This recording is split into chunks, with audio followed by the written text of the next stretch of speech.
Olá pessoal, estamos com mais um vídeo, 5 dicas para reduzir o risco de lesões nos treinos.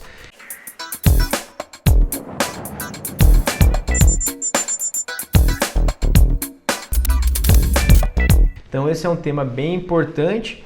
Muitos pacientes, muitos alunos chegam para mim com essa questão, né?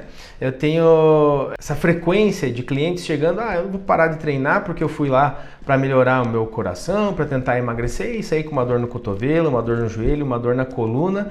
E essa é uma grande questão, então, que a gente vê os profissionais com uma dificuldade de prescrever programas de exercícios, tanto para a reabilitação quanto para o treinamento, sem causar alguma outra lesão. Então antes disso, antes de falar sobre esse tema mais a fundo, clica aqui no like, dê o seu curtir aqui no meu canal, inscreva-se no canal. Meu nome é Bruno Aldenucci, eu sou o criador do Sistema Terapêutico Funcional, que é um sistema onde a gente visa a prescrição clínica do exercício bem específica. A ideia desses vídeos aqui é fornecer conteúdo aplicado à prática. A gente vê que essa é uma grande dificuldade aí da nossa formação, tanto do fisioterapeuta quanto do educador físico. Nós não temos uma formação voltada para a prática e quando chega realmente na nossa vida profissional nós temos essa dificuldade. Então essa é a nossa missão aqui do canal. Então vamos lá sobre as 5 dicas para reduzir o risco de lesão nos treinos. Então realmente dá sim para a gente treinar, para a gente participar de um programa de reabilitação com menor risco. Eu não gosto muito do termo prevenção de lesões, porque a gente nunca sabe, né, o que vai acontecer. Então eu não vou prevenir totalmente, eu vou diminuir o risco de lesão. E tem alguns pontos fundamentais para que eu possa reduzir esse risco de lesão que baseiam-se aí no planejamento do nosso programa. Então a dica número 1, avalie a mobilidade. Então é bem importante a gente avaliar a mobilidade para ver se o nosso indivíduo ele é funcional, se o nosso cliente ele é funcional. Então tem muitos clientes que eles têm uma redução de mobilidade e faz com que tenha uma compensação em outras articulações. Então vamos pensar assim, se eu tenho uma articulação que ela está hipomóvel, com uma redução de mobilidade, alguém vai ter que compensar, ou acima ou abaixo. Então vamos pensar no caso de uma coluna. Então eu tenho várias vértebras. Essas vértebras, quando eu faço uma flexão, uma extensão de tronco, elas têm que se movimentar, vão realizar a flexão ou no caso da extensão, a extensão. Se eu tenho ali entre duas vértebras uma diminuição de mobilidade, a de cima ou a de baixo vai compensar, vai ter que movimentar mais, porque ele vai fazer um movimento de flexão para pegar um objeto no solo, enfim. Então, quando eu tenho uma redução de mobilidade de alguma região, eu posso ter uma compensação de hipermobilidade acima ou abaixo. Vamos pensar no quadril. Então, se eu tenho uma redução da mobilidade do quadril, quando eu preciso fazer esse movimento aqui, por exemplo, num agachamento, se ele não tem essa mobilidade, ele vai compensar ou para a coluna ou para o joelho. E aí eu acabo desenvolvendo uma lesão, uma sobrecarga tanto na coluna como no joelho. Uma outra articulação bem importante é a articulação do tornozelo. O tornozelo também é uma articulação que tem que ser mais móvel. Se eu tenho uma diminuição de mobilidade do tornozelo, vamos dar o exemplo de novo do agachamento, onde eu vou realizando a dorsiflexão para agachar, vou fazendo esse movimento aqui, a ponta do pé se elevando, diminuindo esse ângulo aqui. Se eu tenho uma diminuição de mobilidade, vamos supor que chegou um momento que ele não vai mais, não consegue fazer mais essa flexão. Alguém vai ter que compensar para ele descer. Então esse joelho acaba entrando, fazendo um valgo dinâmico, porque o tornozelo não consegue flexionar mais.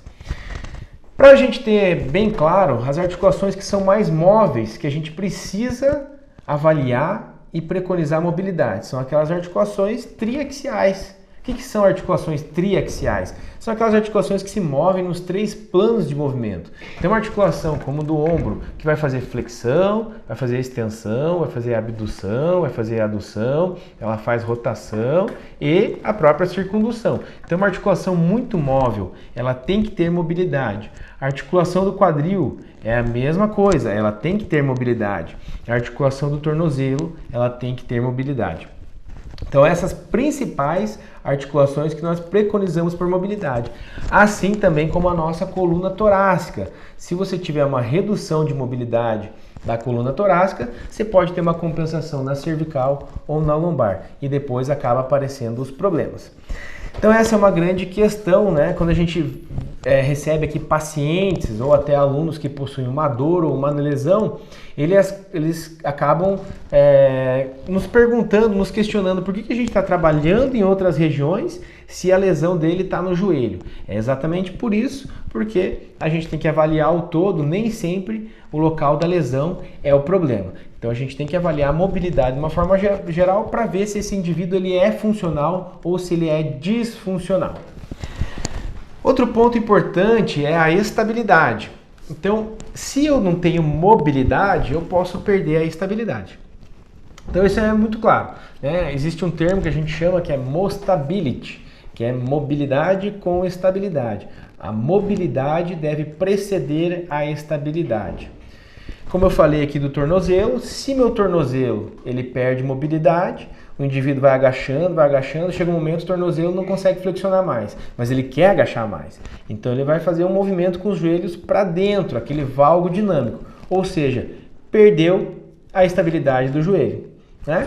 E aí, perdendo a estabilidade do joelho, a gente gera uma sobrecarga nessa articulação do joelho, fazendo com que possa aparecer lesões ou até possa aparecer aí a dor e o desconforto. Então a gente trabalhou a mobilidade, o segundo ponto é buscar a estabilidade.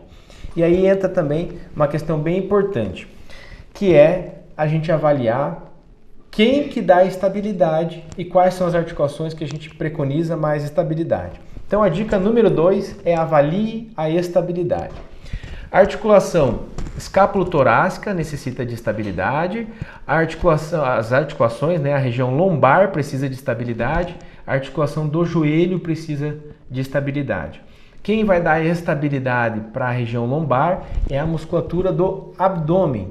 Então a gente vê que também grande parte dos nossos clientes ou dos pacientes e alunos que aparecem, que chegam para a gente, eles têm uma dificuldade de ativação da musculatura abdominal, principalmente o transverso abdominal, que é a musculatura mais estabilizadora. A estabilidade escapular também, a gente fala muito sobre o volante escapular, a gente tem o trapézio superior, o trapézio inferior e o serrátil anterior. Esses grupos eles têm que estar trabalhando para ter uma estabilidade escapular para evitar lesões. O joelho, quem vai dar estabilidade para o joelho? É a musculatura do quadril, o complexo póstero-lateral, os glúteos, mínimo, médio, máximo, os pelvitrocanterianos. Essa musculatura que vai fazer a rotação externa do fêmur com a abdução vai diminuir o valgo dinâmico, vai favorecer a estabilidade do joelho. Então existem algumas formas de avaliar isso. Nós vamos falar em outros vídeos aqui sobre essas formas de avaliar tanto a mobilidade quanto a estabilidade. Vamos para a dica 3, integrar os padrões de movimento funcionais e trabalhar a coordenação neuromuscular. Veja como isso é muito importante, né? Quando a gente fala para o nosso cliente sobre postura, ou quando a gente fala para os nossos os profissionais, né, sobre postura, eles acreditam que é importante fortalecer alguns grupos musculares, que só isso basta. Na verdade, é muito mais do que o fortalecimento. A gente tem que fazer com que grupos musculares trabalhem ao mesmo tempo. Então, se eu tenho grupos musculares trabalhando ao mesmo tempo, eu consigo uma boa estabilidade. Se eu tenho um grupo muscular que trabalha isoladamente, eu não consigo fazer com que ele seja ativado ao mesmo tempo que outros. Isso chama coordenação neuromuscular. Então, não adianta eu pegar um paciente que tem uma cifose, aqueles ombros para frente, cabeça projetada para frente, que hoje está tão comum, né, com a utilização do celular, o pessoal fica muito tempo olhando para o celular, a cabeça vai projetando para frente. E ainda mais na população mais jovem, se continuar com essa postura, lá na frente vai vir a ter algumas lesões aí de cervical. Então essa postura projetada para frente, muitas vezes a gente pensa que é só fortalecer a musculatura posterior.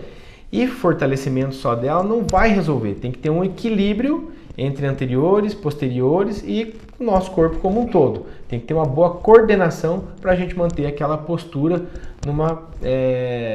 num equilíbrio, né? Então, a gente trabalha alguns grupos musculares de forma unidos, né? Como Por exemplo, aquele trabalho que a gente usa uma mini band, uma faixa elástica que coloca nos joelhos e vai realizar um agachamento. Esse indivíduo vai forçar os joelhos para fora para evitar o valgo dinâmico durante o agachamento. Esse forçar para fora não está causando um grande fortalecimento da musculatura dos glúteos, do complexo posterolateral. Isso aqui apenas a gente está ensinando que ele tem que ativar essa musculatura ao mesmo tempo que ele ativa a musculatura da coxa para fazer o agachamento, né? O sentar e o levantar. Então, basicamente, a gente está usando um recurso externo para mostrar para ele que ele tem que ativar grupos musculares ao mesmo tempo que ele está ativando aqueles músculos que fazem o movimento. Por isso que a gente separa entre músculos mobilizadores e músculos estabilizadores. Vamos tentar simplificar isso. Os músculos mobilizadores são aqueles que são recrutados para fazer o movimento. Então, para agachar, eu vou utilizar alguns músculos para fazer o movimento. Músculos estabilizadores são aqueles que vão ser recrutados para manter, por exemplo, o joelho no lugar dele, para manter ele estável. Então, não adianta você prescrever um programa de exercício para o seu cliente, buscando emagrecimento, buscando a reabilitação cardíaca, sem pensar nessas questões, senão você pode acabar causando também uma lesão, um prejuízo nessa funcionalidade do seu cliente. Então, a quarta dica, progressão deve ser controlada e periodizada. A gente tem que criar uma progressão e tem que fazer uma periodização. Então, como é que eu vou buscar primeiro a estabilidade? Eu vou trabalhar esses grupos musculares de forma isolada. Depois, seguindo a dica 2 que a gente acabou de falar, eu vou buscar a ativação desses grupos musculares estabilizadores durante o movimento. Então eu vou integrar.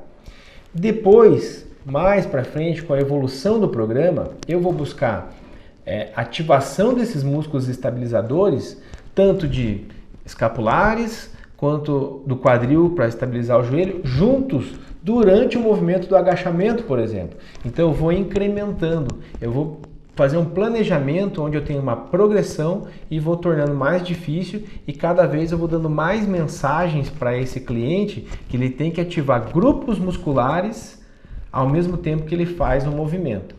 Então, essa quarta dica é muito importante, a gente tem que fazer um planejamento, uma progressão. Eu não posso fazer uma atividade mais difícil se eu não fiz uma outra atividade mais fácil, ou seja, um pré-requisito para ele partir para outra.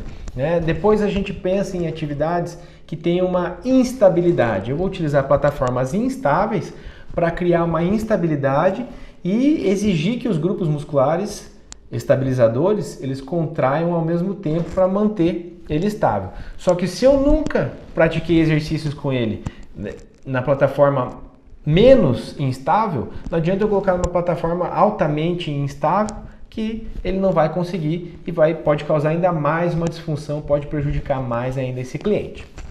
Então, a quinta dica, tenha critérios para progressão. A última dica, critérios. Eu vejo que há uma grande dificuldade dos profissionais nesse ponto. Quando que é a hora de eu evoluir o programa? Quando que é a hora de eu avançar o exercício, progredir ou criar um exercício mais difícil? A gente tem que ter critérios, por isso existem testes para ver a estabilidade do joelho, para ver a funcionalidade desse indivíduo, para ver a mobilidade do quadril, para ver a mobilidade torácica. Existem alguns testes. Conforme a gente vai prescrevendo o nosso programa, depois de um tempo a gente pode aplicar esses testes novamente e ver se ele tem condições de passar para uma nova fase, de um novo planejamento, novos exercícios que vão evoluindo para que ele possa também evoluir e chegar cada vez mais próximo do seu objetivo. Então, 5 dicas revisando. Primeiro, avaliar e trabalhar a mobilidade. Segundo, avaliar e trabalhar a estabilidade. Terceiro, trabalhar com o controle neuromotor ou a coordenação neuromuscular. O quarto, progressão e periodização. E o quinto e último, critérios para essa progressão, para essa evolução. Critérios para a prescrição. Eu tenho que avaliar para saber onde que ele está, para saber o que eu posso prescrever para a gente chegar num ponto mais avançado. Se você gostou desse vídeo, eu peço que curta, compartilhe, vamos divulgar esse conhecimento para que mais profissionais possam melhorar seus atendimentos e assim fazer com que a nossa profissão cresça ainda mais. Nos vemos no próximo, um grande abraço!